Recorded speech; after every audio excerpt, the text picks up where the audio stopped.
Bismillahirrahmanirrahim. Assalamualaikum warahmatullahi wabarakatuh. Waalaikumsalam warahmatullahi wabarakatuh. Alhamdulillah, nahmaduhu wa nasta'inuhu wa nastaghfiruh wa na'udzu billahi min syururi anfusina wa min sayyiati a'malina. Man yahdihillahu fala mudilla lahu wa man yudlilhu fala hadiyalah. Asyhadu an la ilaha illallah wahdahu la syarika lah.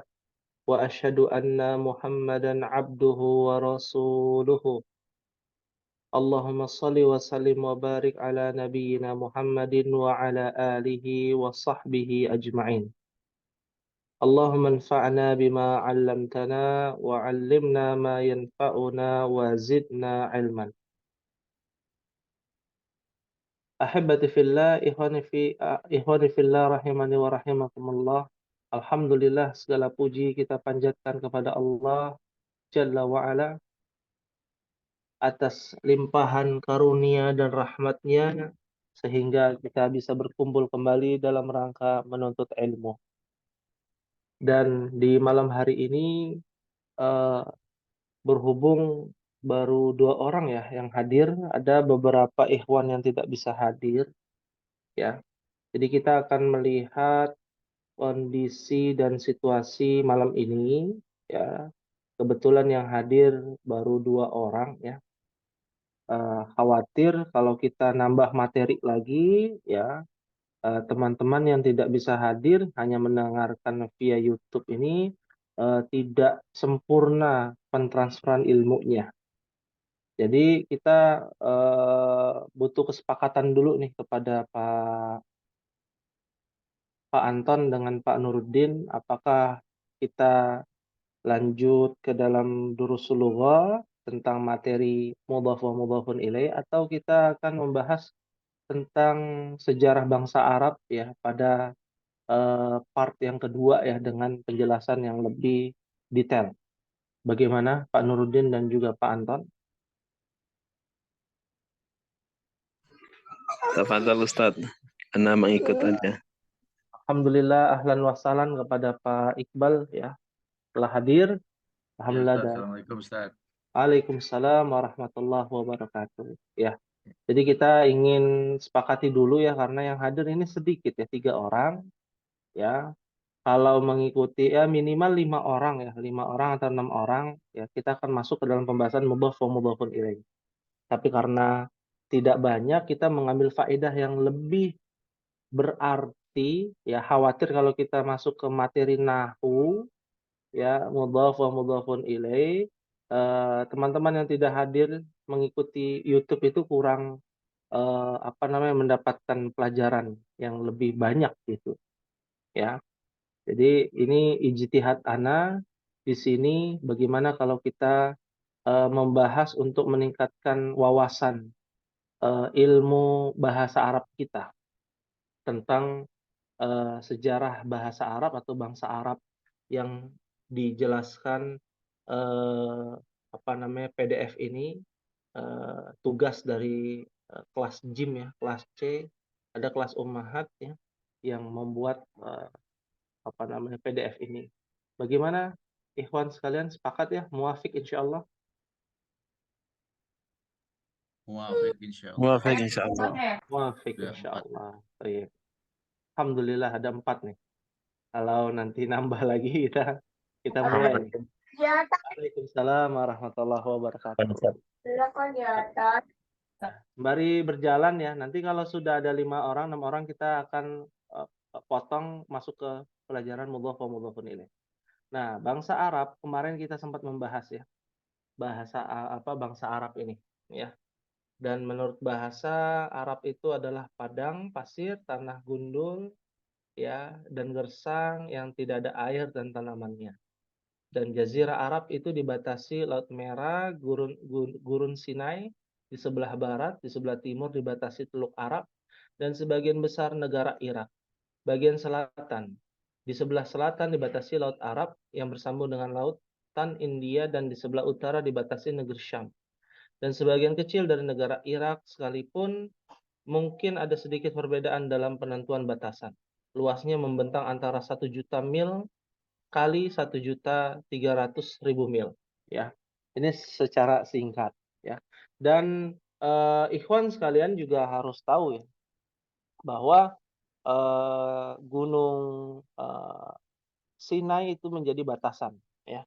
Batasan dari Jazirah Arab ya. Ada gunung, ada gurun ya. Di sini Gunung Sinai itu membatasi antara Jazirah Arab dengan Afrika, ya. Nah, ini juga yang disebut dengan Gunung Sinai ini terbagi menjadi dua. Para ulama berbeda pendapat ya. Apakah yang disebut dengan Gunung Sinai di mana Allah katakan wa kallamallahu Musa taklima, dan Allah berkata dengan Musa dengan perkataannya, ya, berjumpa dengan Rabb-nya Musa yaitu Allah di Gunung Sinai. Ya, apakah Gunung Sinai yang ada di Mesir? Maka para ulama berbeda pendapat. Ada Gunung Sinai yang ada di Mesir, atau pendapat kedua, gunung yang dimaksud Gunung Sinai itu adalah Jabal Tur yang ada di kota Mekah. Ya. Nah, ini perbedaan pendapat para ulama, ya. Toib. Lalu berikutnya, kalau kita melihat bangsa-bangsa Arab, kemarin kita sudah bahas ya, ada Arab Baida, Arab Ariba, dan Arab Musta'riba, ya. Ini kan sebenarnya murojaah saja, ya. Lalu Arab Baida, kaum-kaum Arab terdahulu yang sudah punah dan tidak mungkin sejarahnya bisa dilacak secara terperinci, ya, secara komplit, ya. Ada kaum Ad, Samud, ya, Tasam dan Judes, Imlak itu satu jenis ya dari kaum Ad juga ataupun kaum Samud. Lalu ditambah lagi dengan kaum Madian. Orang Yahudi menyebutnya Median, ya. Kaum Madian ini adalah kaum Bani Syuaib ya, keturunan Syuaib. Ya, dia juga berbahasa Arab dan ini menjadi cikal bakalnya bahasa Arab, ya, dari Bani Syuaib, ya. Baik. Berikutnya Ariba, kaum Arab yang Arab berasal dari keturunan Ya'rib ya, bin Yasjub bin Qahtan, ya. Dan Ya'rib bin Yasjub bin Qahtan ini adalah keturunan dari Sam bin Nuh, jalurnya dari Ya'rib, berdomisili di Yaman ya, berdomisili di Yaman. Ini bahasa orang-orang bangsa-bangsa yang menggunakan bahasa Arab, ya. Lalu berikutnya Arab Musta'ribah yang kemarin sudah kita sebutkan juga, yaitu kaum-kaum Arab yang berasal dari keturunan Ismail, yang disebut pula Arab Adnaniyah dari keturunan Adnan, ya. Nah, pembagiannya ya kita sudah tahu ya, ada Arab Bakiyah di sini, ya, Arab Aribah dan Arab Musta'ribah, ya. Arab Ariba adalah kaum Arab Qahtan negeri Yaman, lalu berkembang menjadi beberapa kabilah suku yang terkenal. Ya, adalah dua kabilah. Kabilah Himyar ya, dari beberapa suku terkenal yaitu Zaid al-Jumhur, ya, Qadha dan Sakasik ya. Nah, ini suku ya. Adapun Arab Musta'ribah, mereka merupakan cikal bakal dari nenek moyang mereka yang tertua yaitu Ibrahim alaihissalam. Jadi dari Bani Israel nih, Bani Israel ya, bukan dari Bani Israel, dari Bani Abraham ya, Bani Ibrahim.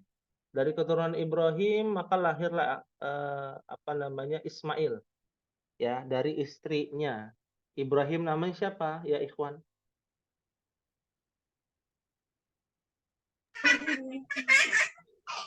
Istrinya Ibrahim yang melahirkan Ismail.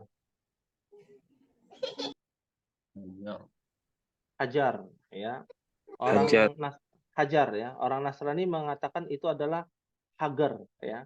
Orang Yahudi pun sama demikian. Dialeknya saja yang berbeda. Nah, pertanyaannya, ada penyimpangan sejarah yang terjadi ya ikhwan. Ya, apa yang ikhwan ketahui tentang Hajar? Ya. Oh, ini ya hamba sahaya ya, yang Hamba saya. diberikan ya hamba sahaya. Ternyata literasi ini kurang tepat, ya. Meskipun tidak disebutkan di dalam hadis maupun Al-Qur'an, ya. Akan tetapi ya, hajar ini disebutkan di beberapa literasi Taurat ya, ataupun Injil, ataupun Zabur, bahwa Hajar ini adalah salah satu orang terpandang di zamannya Fir'aun, di zamannya Ibrahim. Ya, pernah mendengar kisah Ibrahim bersama Sarah berjumpa kepada Raja Fir'aun, di mana ya ini hadis ya, di mana Sarah ini Fir'aun ini memiliki kebiasaan ketika bertemu dengan seorang wanita yang sudah bersuami, maka dia akan mengambil ya istri dari suami tersebut, ya. Lalu Ibrahim mengatakan kepada Fir'aun, ya, hadhihi ukhti. Ya, meskipun itu adalah istrinya, lalu dia mengatakan Ibrahim mengatakan kepada Firaun, ini adalah ini adalah saudariku. Ya, maksudnya saudara semuslim. Ini kiasan ya. Dalam hati saudara semua semuslim. Makanya Sarah tidak diambil. Ya, meskipun berharap si Firaun ini mengambil Sarah, ya, tapi Allah berikan mukjizat ya. Allah berikan keajaiban bahwa Firaun ini tidak bisa menyentuh Sarah. Ya, sampailah Firaun memberikan ya salah satu istrinya ya yang bernama Hajar. Ya, ini sudah pernah dibahas belum ya Ikhwan? Belum, Ustadz. Belum ya? Belum ya? Itu Nabi Ibrahim Ya. ketemu Fir'aun juga, Ustadz. Iya, jadi ini harus diluruskan juga. Firaun itu julukan, ya. Jadi Fir'aunnya beda anaknya dengan Fir'aunnya Musa, Ustaz ya. tentu berbeda. Ya, Firaunnya Musa adalah Ramses II namanya.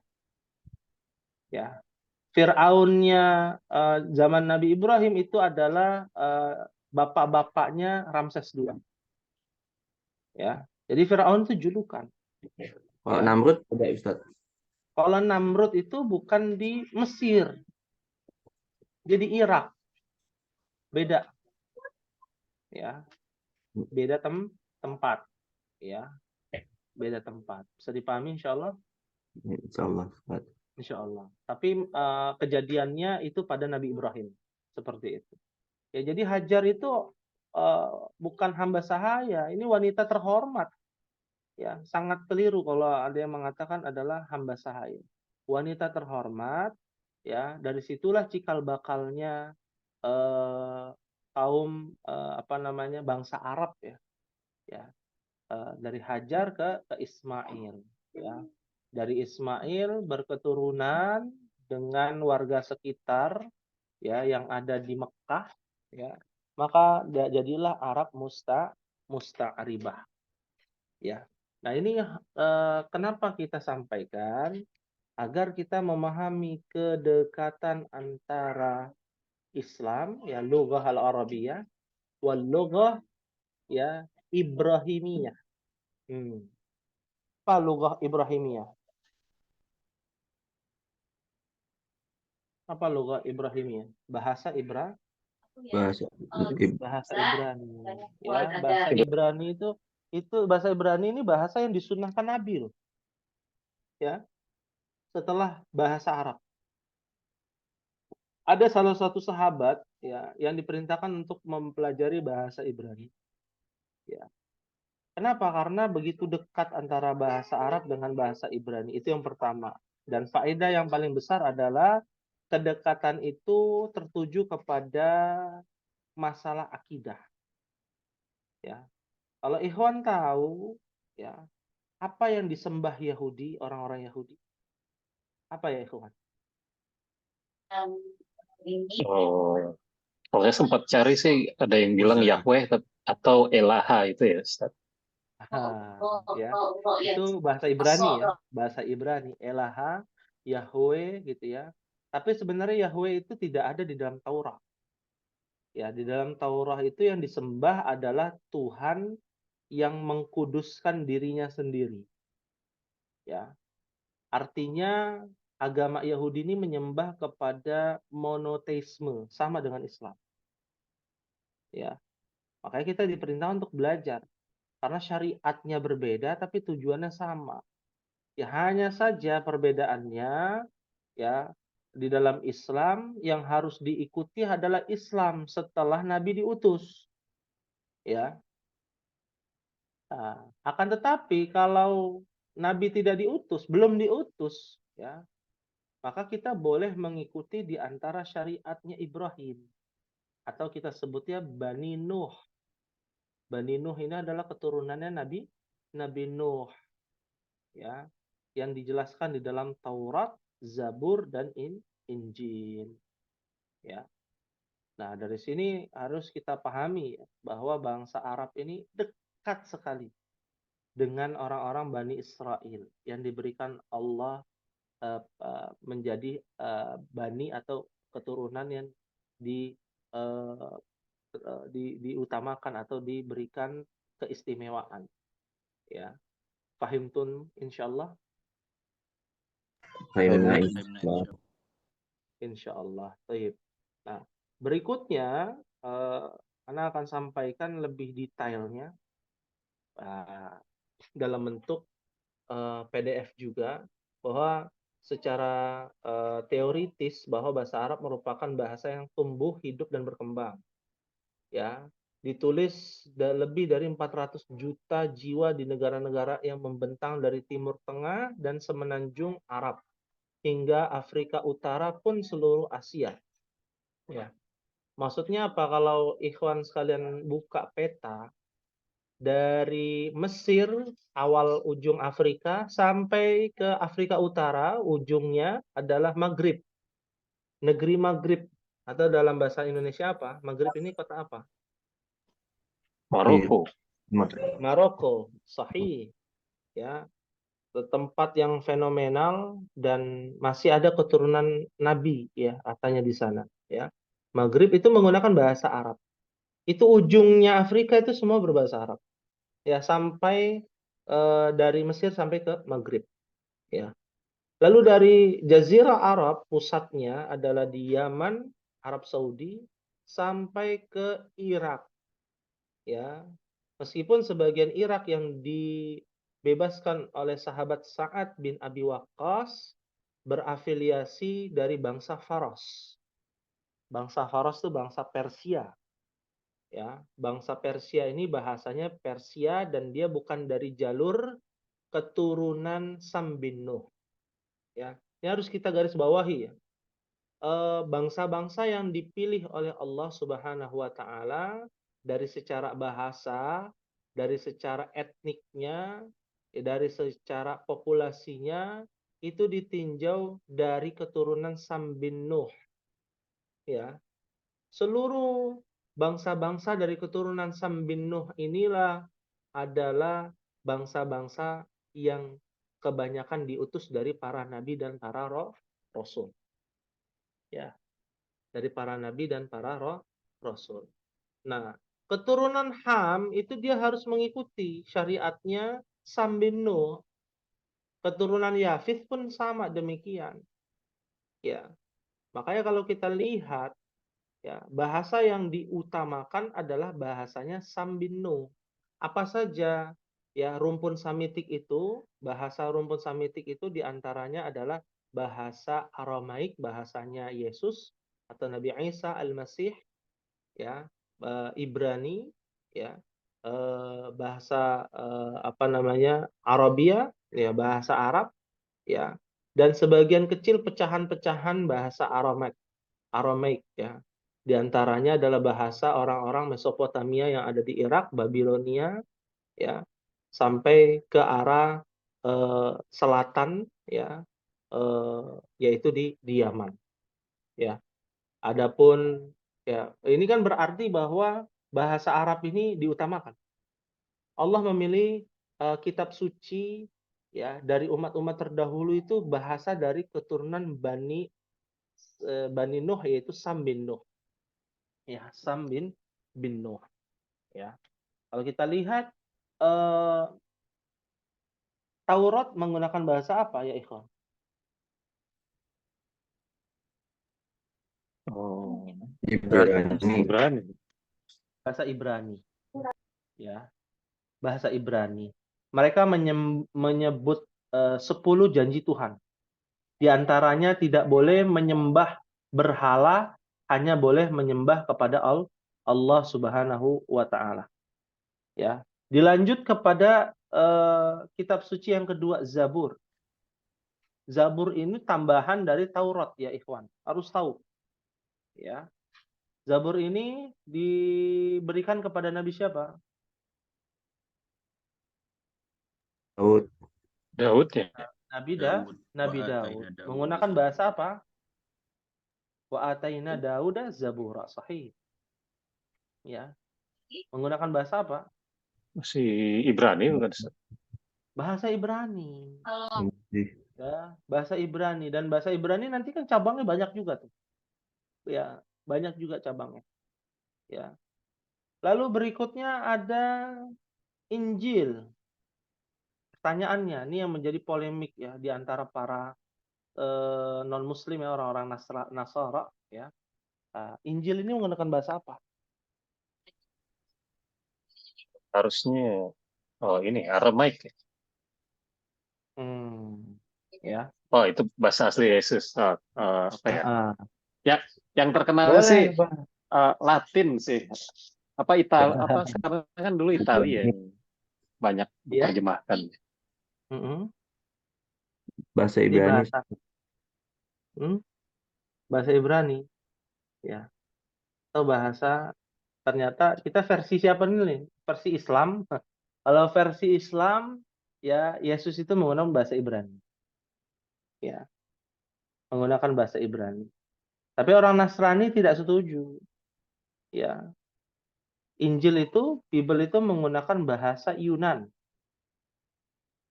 Latin Yunan. Apa Yunan? Bahasa apa Yunan itu? Lugatul Yunan. Yunan. Bahasa Yunani. Bahasa Yunani betul. bahasa Yunani. Sahih. Tapi kan nggak turun di situ ya, Ustaz ya? Itu dia. Nggak ini, nggak. Itu Itu dia. yang Roma itu bukan sistem ya. Kalau Yunan Roma itu itu bukan. Katolik ya, Roma ya. Itu di sana di Itali, bukan di Itali. Kali beda ya. Beda lagi. Beda. Di Yunan ya, Lugatul Yunan ya. Bahasa aslinya menurut versi orang Nasara itu dari bahasa Yunan, bahasa Yunani atau bahasa Latin. Karena mereka memiliki bahasa Latin. Ya. Kitab suci mereka yang asli Perjanjian Baru itu ada dalam menggunakan bahasa Latin. Kenapa bisa demikian? Karena yang menulis dari Bible atau Injil itu ada 12 hawari ya. Dan diantaranya ada yang berafiliasi dekat dengan Yunan. Jadi tidak otentik lagi bahasanya. Padahal Yesus itu Nabi Isa Al-Masih, dia dari keturunan Alu Imran. Dan Alu Imran itu dari keturunan apa? Bani Israel. Oh ya. Ya. Ibrani, bahasa Aramaik itu bahasa daerahnya. Kalau kita bahasa Indonesia, bahasa daerahnya mana? Sunda, bahasa Jawa, bahasa yang digunakan sehari-hari gitu ya, bahasa Aramaik. Atau adapun bahasa bangsanya adalah bahasa Ibrani. Nah, ini yang menjadi perdebatan ya di antara teologi kekristenan dengan Judaisme ataupun orang-orang Yahudi, ya, para rabi Yahudi. Nah, dari sini kita juga bisa melihat ya, hanya Lugatul Arabiyah pada kitab suci terakhir. Ya. Padahal bahasa Ibrani kaya dengan kosakatanya. Kenapa dia menggunakan Lugatul Arabiyah? Karena Lugatul Arabiyah adalah bahasa yang dia bersaudara dengan bahasa Ibrani. Hanya saja ya dikesampingkan karena disebabkan para nabi dan para rasul berasal dari Bani Israel. Pertanyaannya, Adakah nabi selain dari Bani Israel? Ya ikhwan. Ada Ustaz. Ya, Ustaz. Siapa? Nabi siapa? Yang bukan dari Bani Israel. Nabi Muhammad dari Nabi Bani Muhammad. Ya, dari sebenarnya Bani Ismail ya. Ya. Suku Quraisy ya. Nabi Muhammad. Selain Nabi Muhammad, Nabi Syuaib. Ismail. Nabi Ismail karena satu jalur. Bagaimana dengan yang beda jalur? Ya, Ismail pun juga dari keturunan apa? Dari keturunan Ibrahim. Sebenarnya Nabi Muhammad itu masih dari keturunan Ibrahim, Bani Israel. Hanya saja Bani Israel saudaranya, saudara Bani Israel. Karena Bani Israel dinisbatkan kepada Ishak, anaknya Ibrahim yang pertama, yang kedua, afwan. Ya, anaknya Ibrahim yang kedua. Anaknya Ibrahim yang pertama ya itu Ismail dan Muhammad saja yang menjadi nabi. Ya, artinya apa? Artinya masih dari satu rumpun yang sama, dari Bani Israel, dari keturunan Ibrahim. Ada nggak dari selain keturunan Ibrahim? Pertanyaannya. Nabi Lut ya, Nabi Lut. Nabi Lut keponakannya bahkan. Nabi Keponakan Syuaib, Ustaz. Ibrahim, Nabi Lut itu. Nabi Yang sebelum Nabi Ibrahim, Ustaz. Hah? Nabi Syuaib. Nabi Syuaib, sahih. Nabi Syuaib itu bukan dari keturunan Ibrahim. Ya. Karena Nabi Syuaib itu adalah mantunya Musa dan Musa itu dari keturunan Bani Israel. Ya, Nabi Syuaib sahih. Ya, selain Nabi Syuaib, Nabi mungkin pernah Nabi mendengar Soleh. Hah? Nabi Nabi Soleh. Saleh, ya Nabi Saleh sebelum Ibrahim, Oh setelah iya. Ibrahim. Mungkin pernah mendengar Nabi yang bisa mengetahui masa depan. Di zaman Nabi Khidir. di zaman Musa, Khidir. apa? Nabi Nabi Khidir. Ya, Nabi Khidir. Ya. Ada beberapa nabi di luar Bani Israel banyak. Karena nabi yang mengatakan kan ada 124.000 nabi. Tersebar bukan dari keturunan apa namanya Ibrahim saja, tapi dari keturunan Sam bin Nuh lewat jalur yang berbeda-beda. Ya, lewat jalur yang berbeda-beda. Seperti itu. Fahim tuh insyaallah? Fahimna, insyaallah. Ustaz, nanya Ustaz, Iya, silakan. kalau itu kan suhuf Ibrahim itu apa tuh Ustaz? Suhuf dari kata sahifah, arti lembaran. Jadi, ikhwan sekalian harus tahu bahwa Ibrahim pun diturunkan Allah menurunkan kepada Ibrahim suhuf, ya, lembaran-lembaran perintah. Makanya Nabi Ibrahim itu agamanya apa? Islam. Millata Ibrahim. Oh, Namanya millah Ibrahim. Millah itu adalah sebuah aturan. Orang Yahudi mengatakan halakah. Dalam bahasa Ibrani namanya halakah. Halakah itu syariat. Jadi Nabi Ibrahim memiliki syariat. Ya, Nabi Ibrahim memiliki syariat. Ya, sebagaimana Musa memiliki syariat. Ya, nah ini yang harus kita pahami. Jadi disebut Ustaz, dengan suhuf. Ya, silakan. mau tanya, ini kan kan ini ada istilah suhuf, terus kemudian ada kitab. Nah, sedangkan ketika diturunkan kan itu nggak dalam nggak dalam bentuk suhuf dan tidak dalam bentuk kitab ya, Ustaz. Tapi kenapa secara bahasa disebutnya kitab dan suhuf gitu? Nah, ya, syukran. Jadi Allah mengatakan wa kallamallahu Musa taklima.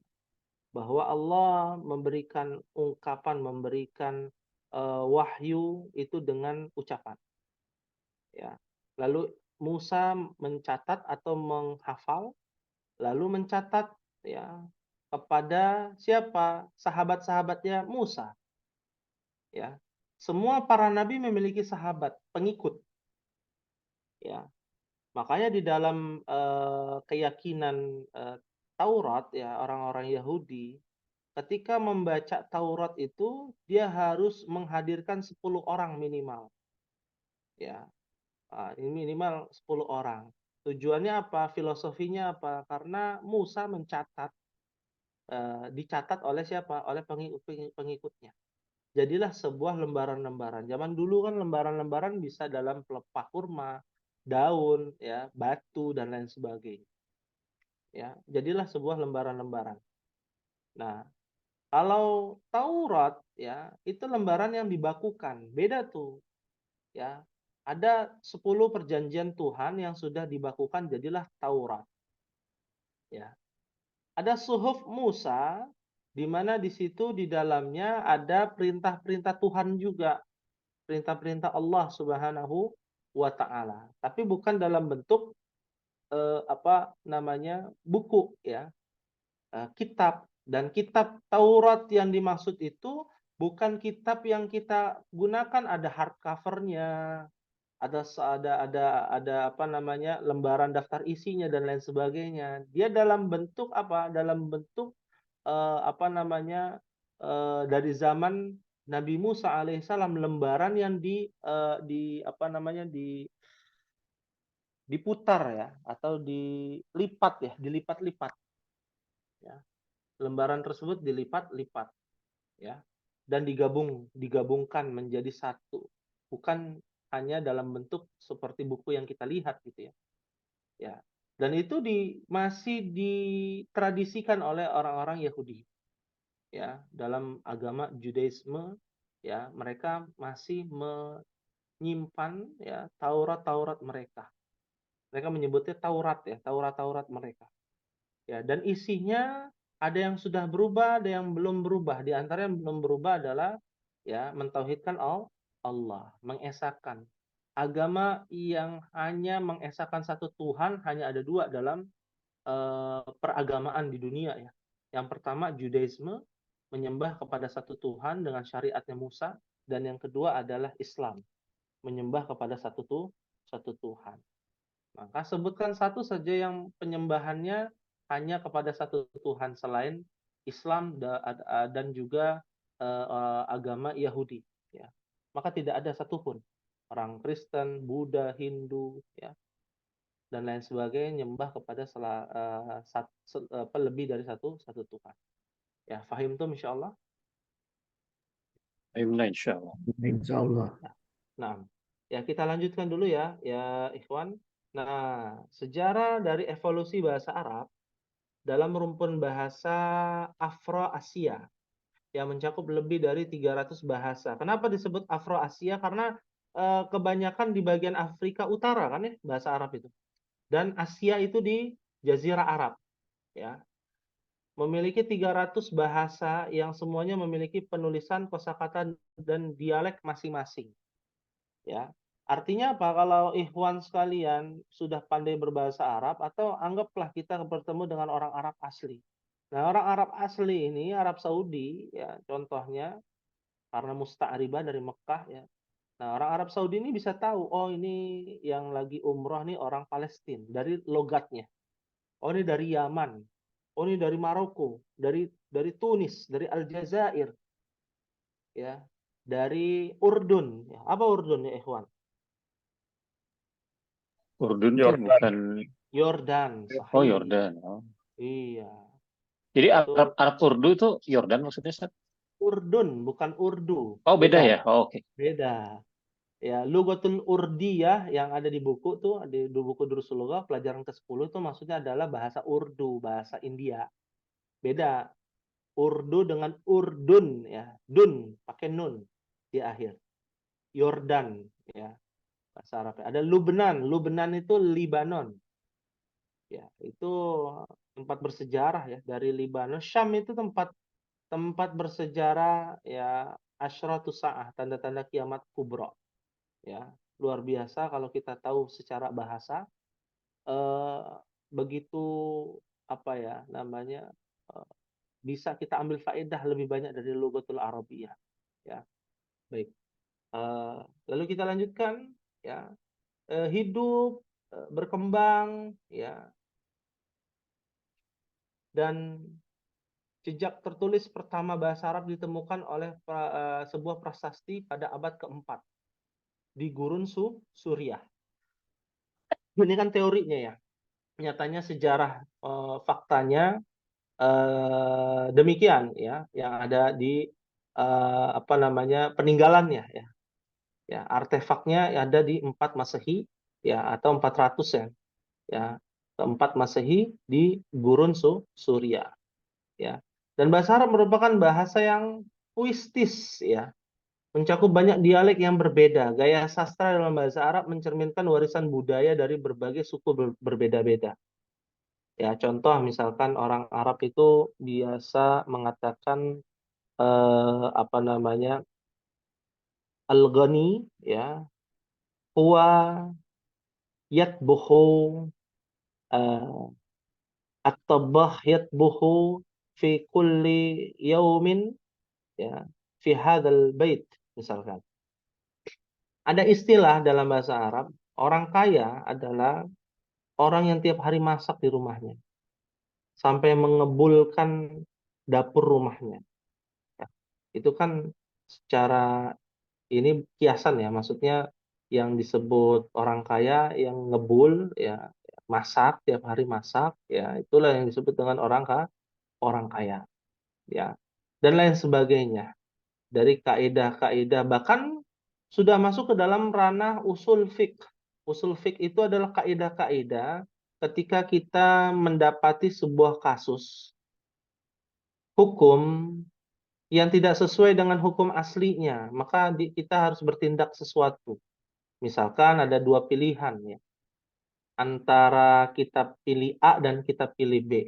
Pilih A ada mudaratnya, ada maslahatnya. Pilih B ada mudarat, ada maslahatnya. Di antara 2 pilihan itu apa yang harus kita lakukan? Ya, kan nggak mungkin kita harus ngitung kancing gitu ya. Nah, maka yang kita lakukan adalah kaidah mengatakan darul mafasid muqaddam ala jalbil masalih. Artinya mengurangi mudarat itu prioritas daripada banyaknya maslahat.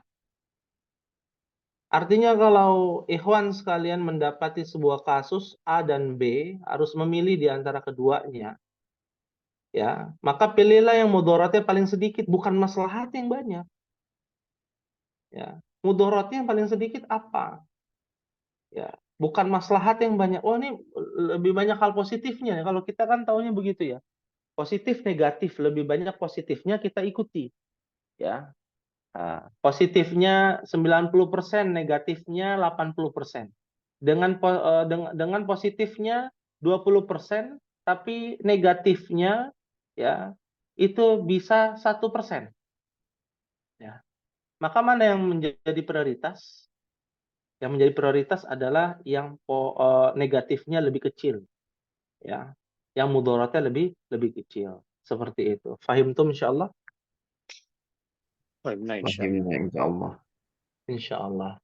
Ya, apalagi Al-Qur'an yang ditulis dalam bahasa Arab. Wah, ini lebih berat ini. Awalnya diturunkan secara lisan kan, dihafal oleh penghafal profesional, para qari, yang dikenal sebagai huffaz dan qurra. Qurra itu para penghafal, qari jamaknya dalam bahasa Arab. Ya. Nah, dari kemunculan ayat suci Al-Qur'an itu berdampak besar dari perkembangan kemajuan Lughatul Arabiyah. Karena pada saat itu kan bahasa Arab sudah ada rumusannya ya. Kaidahnya sudah ada. Tapi ketika Al-Qur'an turun, itu langsung ambiar ya, langsung berantakan. Yang sudah dibakukan, ada pakemnya bahasa Arab, ketika Al-Qur'an turunkan, dia harus mengikuti Al-Qur'an. Ya. Hukum nahwu dan sorofnya itu harus mengikuti Al-Qur'an. Ya. Makanya dalam bahasa Arab memiliki 4 tingkatan. Tingkatan pertama ini tingkatan tertinggi, yaitu ilmu Al-Qur'an. Ya. Ilmu Al-Qur'an ini nggak bisa diganggu gugat, nggak bisa disalahkan. Misalkan berseberangan dengan ilmu nahwu dalam ahli bahasa, ilmu nahwunya harus dikesampingkan dibandingkan ilmu Al-Qur'an. Lalu yang kedua ilmu balaghah. Ya, ilmu balaghah itu ilmu puitis ya, ilmu sastra. Ya. Yang ketiga adalah ilmu lughatul fusha, lughatul arabiyah fusha, bahasa baku yang kita gunakan saat ini. Ya. mengacunya kepada ilmu balaghah. Ilmu balaghah mengacunya kepada ilmu ulumul Quran, ilmu-ilmu yang berkaitan dengan Al-Quran. Ya. Jadi dia ada kastanya sendiri, ya ikhwan. Ya. Kalau kita berbicara dengan ahli ilmu, ya, biasanya yang diucapkan adalah qala Allah wa qala Rasul. Ya. Berkata Allah, berkata firman Allah, berkata sabda Nabi. Ya. Demikian. Ya. Paham tuh insyaallah? Fahimna insyaallah. Allah, ya. Dan bahasa Arab adalah bahasa liturgi atau bahasa suci, ya, karena penyebarannya dimulai dari ya dianggap suci karena dari awal Al-Qur'an diturunkan ya. Ya. Dan bahasa Arab adalah bahasa yang kaya akan sejarah, kosakata dan leksikonnya yang kompleks. Memilih untuk mempelajari bahasa Arab dan memperluas wawasan kita ya Anda ke bagaimana cara berpikir ya, baru tentang dunia. Dunia saja kan itu dari bahasa Arab, dunia. Apa arti dunia ya, ikhwan? Oh, Cara berpikir kita harus seperti bahasa Arab nih. ya, Kalau mau belajar bahasa kehidupan Arab. sebelum akhirat. Kehidupan sebelum akhirat itu versi bahasa Indonesianya gitu ya. Versi bahasa Arabnya, dunia itu dari kata adna, tempat yang rendah. Coba bayangkan. Sebegitu filosofisnya ya, filosofinya ya. Bahasa Arab itu. Jadi kalau kita paham sebenarnya kita udah tahu gitu ya. Maksudnya setiap hari kita diingetin sebetulnya kita ada di tempat yang rendah ini sekarang. Betul, betul. Ya, Insyaallah. tempat yang direndahkan dunia itu dari kata adna. Ya, dalam hadis kan kalau melihat tentang perkara dunia, maka lihatlah orang di bawahmu. Ya, bukan fauqakum, bukan di atas. Ya, kenapa? Karena tempat kita ini rendah, ya dunia ini Ustaz, direndahkan. Mm-mm. Ahwan Ustaz jadi penasaran. Jadi sebelum Islam turun itu istilah dunia ini sudah ada atau belum ya di kalangan bangsa Arab, Ustaz? Sudah ada, sudah ada. Jadi mereka sudah tahu nih, misalkan kita nih di dunia dan ini bukan apa ya, kita masih berada di kehidupan yang rendah lah, tempat yang rendah itu mereka sudah paham berarti, Ustaz. Sudah paham. Nah, saya bertanya kembali kepada Pak Nuruddin ya. Sebelum ada Islam datang, apa agama mereka? Orang Arab ini.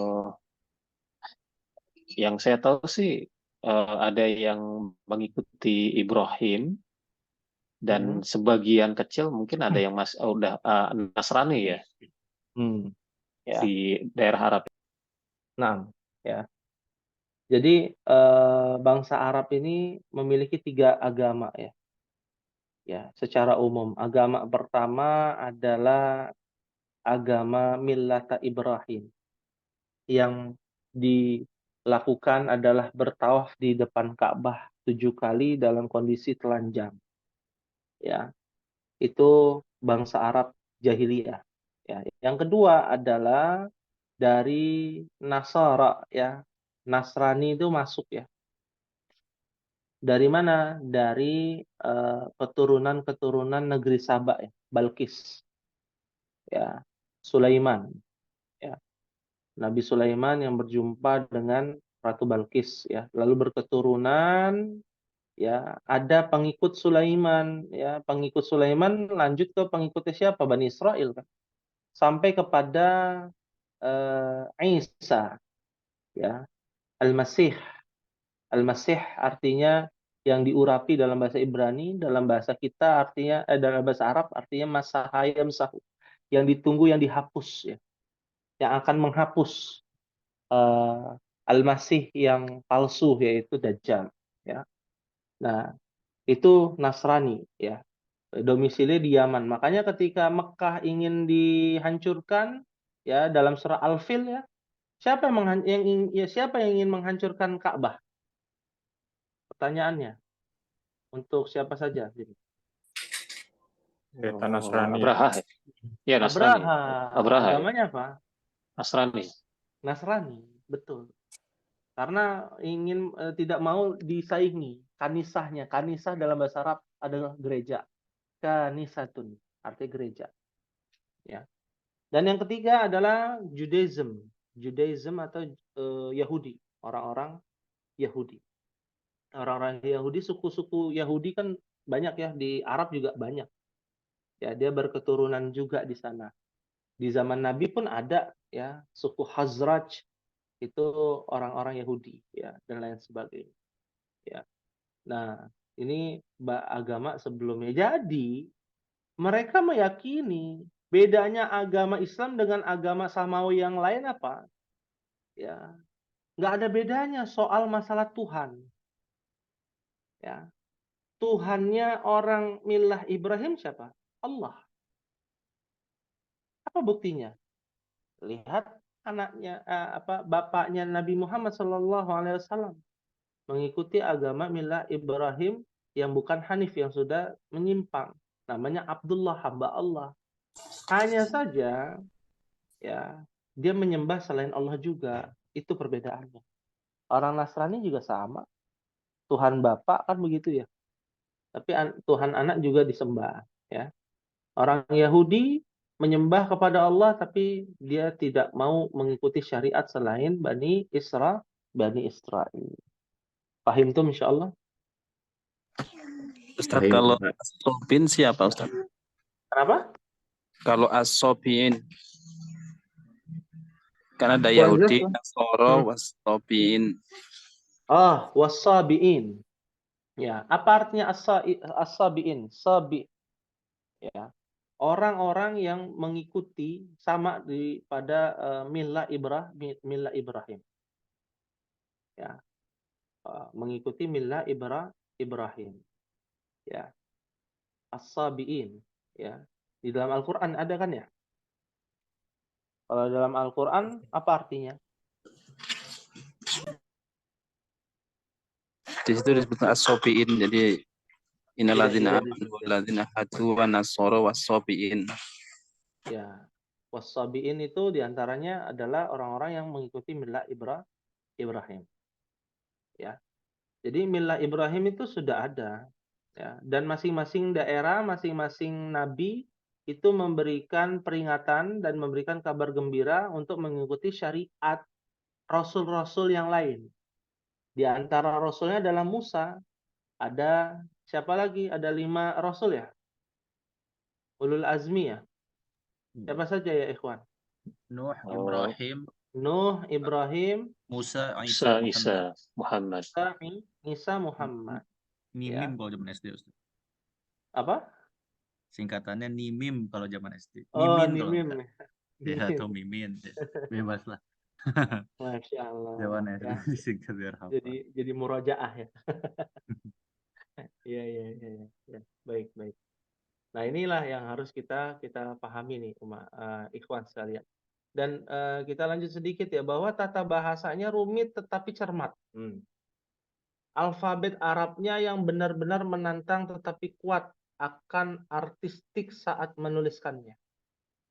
Karena masing-masing huruf itu ada filosofinya. Ya, kalau yang pernah belajar bahasa Jepang ya, itu dia ada filosofinya. Ya. Entah itu satu kata itu dia seperti gambar kelinci atau gambar binatang, pohon dan lain sebagainya, itu memiliki makna. Sama bahasa Arab pun demikian. Ya. Dan pelajar bahasa Arab dengan cepat menemukan bahwa ini adalah bahasa yang menantang.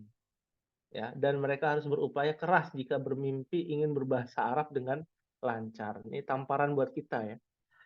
Bahwa kita harus lebih pandai lagi, semangat lagi untuk mempelajari lughatul Arabiyah. Ya. Sama halnya dengan bahasa Ibrani, lughatul Ibrahimiyah, ya. Lughatul Ibrahimiyah. Naam. Hal min soal ada yang ingin ditanyakan ya, Ikhwan? Mohon ditanyakan. Ya, Ustadz, silakan. ya tadi ya apa? Kalau bentuknya itu jadi misalnya kayak misalnya contoh huruf ba itu bentuknya kayak huruf ba begitu ada apa? Ada filosofinya apa gimana tadi kata Ustaz Iya, ya? betul. Itu ada ininya, apa namanya, sejarahnya. Ada sejarahnya. Ya, saya kasih contoh ya, yang saya tahu. Ya. Ini udah ranahnya pembelajaran yang expert nih, seperti Imam Syafi'i belajar sama orang Yaman ya tentang bahasa. Misalkan kita bukan huruf ya. Kalau huruf Anda kurang paham apa saja filosofinya, tapi tulisan ya sudah pernah dibahas belum ini? Dzubab. Oh, belum. Belum Nah, Ustaz. ini jenis binatang yang ketika ini Anda nggak sebutkan dulu ya namanya, mohon jangan di-googling dulu ya. Jadi dzubabun ini adalah dua suku kata di dalam bahasa Arab, akar bahasa Arab ya. Dari kata zub dan ba. Zub dengan ba. Zub itu artinya ketika dia datang kita menampar atau mengkibaskan tangan kita. Ketika ba itu artinya datang. Ketika datang, ketika dikibaskan dia pergi terus datang lagi. Ya, ba. Ya, dia datang, zup lagi. Kita kibas lagi, ba lagi, terus begitu. Kira-kira binatang apa itu? Kucing kali ya, Ustaz? Hah? Bukan ya? Kucing kan? Bukan. Lalat. Lalat. Sahih, Masya Allah. Ah, Lalat ya. Makanya lalat diartikan zubabun. Ya. Itu sudah ke akar-akarnya ya. Pembahasan ini sudah masuk ke dalam akar-akar bahasa Arab. Ya. Nah, ini harus kita teliti lagi ya. Sebegitunya bahasa Arab sampai memahami setiap kata itu ada sejarahnya masing-masing. Ya. Paham tuh insyaallah? Nah, Ustaz, insya boleh Allah. tanya Ya. Ustaz? Nah, silakan. Kan sering dengar ya kita kalau nama sahabiah itu di depannya ada Oh. kata Siti gitu, yang sering kita dengar Siti Aisyah, Siti Khadijah dan lain-lain. Apakah Siti ini bahasa Arab, Ustaz? Karena Ya. sering banget gitu kan bahasa ini Siti Hajar, Siti Sarah, bahkan kan di buku-buku sekolah agama Islam kan pasti kebanyakan diawali dengan kata Siti. Apakah ini bahasa Arab atau bukan? Atau kalau bukan Ya, bahasa Arab, gimana gitu? ya, Maaf. ya, Terima kasih. ya. Baik, baik, baik. Nah, pertanyaan yang menarik nih ya. Ya. Asal kata Siti ini ya. Asal kata Siti ya di dalam bahasa Arab ya. Apakah itu ada? Nah, kalau di dalam bahasa Arab aslinya nggak ada ya. Di dalam bahasa Arab aslinya tidak ada ya. Tapi itu adalah kalimat kontemporer ya di zaman ini. Siti itu disingkat ya, aslinya adalah Sayyidati. Ya, Sayyidati. Ya. Sayyidati itu artinya ini ya, apa namanya? Wan Kalau yang perempuan kali ya. ya, Sayyid. yang buat perempuan, apa bahasanya ya? Kalau buat perempuan, kalau Nyonya, tuan kan nyonya. nyonya, nyonya gitu ya. Nyonya Sayyidati Khadijah. Sayyidah Khadijah. Maksudnya Siti Khadijah. Itu singkatan sebenarnya. Bahasa kontemporer sekarang. Ya. Sebenarnya nggak ada. Siti itu nggak ada. Kayak kita kan Nabi Muhammad Sot. Nah, disingkat Sot. Aslinya apa? Sallallahu alaihi Sallallahu alaihi wasallam. wasallam. Nah, kalau dalam bahasa Indonesia SAW. Lebih aneh lagi. Ya, Nabi Muhammad melihat apa? Nah, itu bahasa Inggris jadinya. Ya, seperti itu. Jadi Siti itu nggak ada. Ya, penyimpangan dalam bahasa sebenarnya. Itu Ya, di bahasa Arab sekarang memang maksudnya sekarang bahasa Arab jadi ada Siti atau Sayyidati gitu atau gimana, Ustaz? bukan. Atau cuma di Tapi Indonesia aja? di Indonesia, Oh, Siti itu disingkat Sayyidati. Ya. disingkat Sayyidati. Ya. Kalau dalam bahasa Arab yang ada sod ya, sod, ro itu radhiyallahu an, gitu ya. Sod itu sallallahu alaihi wasallam. Kalau Siti sebenarnya nggak ada, adanya di dalam bahasa Indonesia. Nah, dalam bahasa Indonesia, ya seperti itu. Yang Tapi apakah Tanya di Arab Ustadz. sering ngomong ke Sayyidah si Fulan sering juga Ustadz gitu ya? Maksudnya di Ustadz-Ustadz atau ulama di sana kalau bicara tentang sahabiah, Sayyidah Aisyah, Sayyidah itu kayaknya jarang denger gitu atau hampir nggak pernah malah. Kan kalau di sini kan sepertinya selalu disebut-sebut itu Ustadz. betul, betul. Ya. Nah. Ada lagi yang Tanya ditanyakan? Ustadz. Ya. Tanya Ustadz kembali ke tadi nabi-nabi. Selama rentang Nabi Ismail hingga Rasulullah SAW, ada lagi nggak di tengah-tengahnya itu keturunan Ismail, Ustadz? Apa?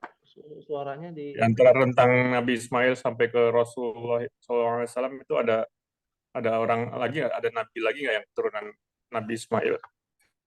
nggak ada.